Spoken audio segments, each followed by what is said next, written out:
ഒടുവിൽ താൻ ജീവനോടെ ഉണ്ടെന്നും പൂർണ്ണ ആരോഗ്യവതിയാണെന്നും രോഗിയല്ലെന്നും കാണിച്ച് മാധ്യമങ്ങൾക്ക് മുന്നിൽ വിങ്ങി പൊട്ടേണ്ടി വന്നു ആ അമ്മയ്ക്ക്.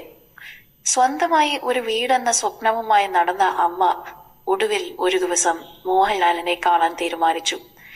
എന്നാൽ അപ്പോൾ പലരും അതിന് തടസ്സം നിന്നു.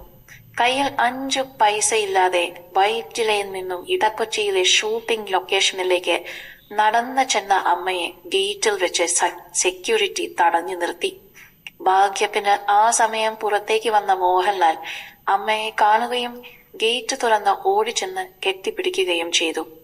കസേരയിട്ട് കണ്ണീരൊപ്പിയ ലാലേട്ടൻ നടി സീമാജി നായരുമായി ചേർന്ന് അമ്മയ്ക്ക് തലചായ്ക്കാൻ ഒരു നല്ല വീട് വെച്ച് നൽകുകയായിരുന്നു. സമീപകാലത്ത് ജൂഡ് ആന്റണി ജോസഫിന്റെ 2018 എന്ന വൻ വിജയ ചിത്രത്തിലൊക്കെ ശാന്തകുമാരി അമ്മയുടെ മികച്ച പ്രകടനം കണ്ടപ്പോൾ മലയാളികൾ അത് ഒന്നടങ്കം നെഞ്ചേറ്റിയതാണ്. ഈ പ്രായത്തിലും അഭിനയത്തോടുള്ള ആവേശം വെച്ചു പുലർത്തുന്ന ആ അമ്മയ്ക്ക് കൂടുതൽ നല്ല കഥാപാത്രങ്ങൾ ലഭിക്കണം എന്നതാണ് ഓരോ സിനിമാ പ്രേമിയുടെയും ആഗ്രഹം.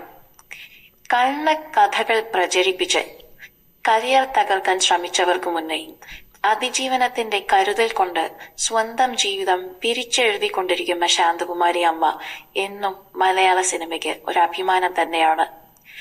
ശാന്തകുമാരി അമ്മയ്ക്ക് നേരിടേണ്ടി വന്ന ഈ അതുല്യയായ നടി അനുഭവിക്കേണ്ടി വന്ന ക്രൂരമായ ചതിയെക്കുറിച്ചും ലാലേട്ടന്റെ ആ വലിയ മനസ്സിനെ കുറിച്ചും നിങ്ങളുടെ അഭിപ്രായം താഴെ കോമന്റുകളായി രേഖപ്പെടുത്തൂ.